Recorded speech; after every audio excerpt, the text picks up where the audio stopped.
ევროკომისიის 2026 წლის კვლევა საქართველოს უალტერნატიო სტრატეგიულ დერეფნად აღიარებს, რომელიც ევროკავშირის ცენტრალურ აზიასთან აკავშირებს. დოკუმენტში შუა დერეფნის განვითარების პრიორიტეტები დეტალურადაა გაწერილი.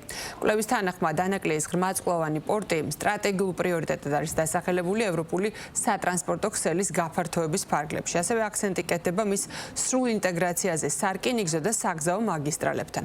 დოკუმენტში ვკითხულობთ, რომ პორტი, რომელსაც ჩინური კონსორციუმი აშენებს, გახდება შავი ზღვის რეგიონის უმსხვილესი სატრანსპორტო კვანძი და მნიშვნელოვნად გააძლიერებს საქართველოს როლს საერთაშორისო ვაჭრობაში.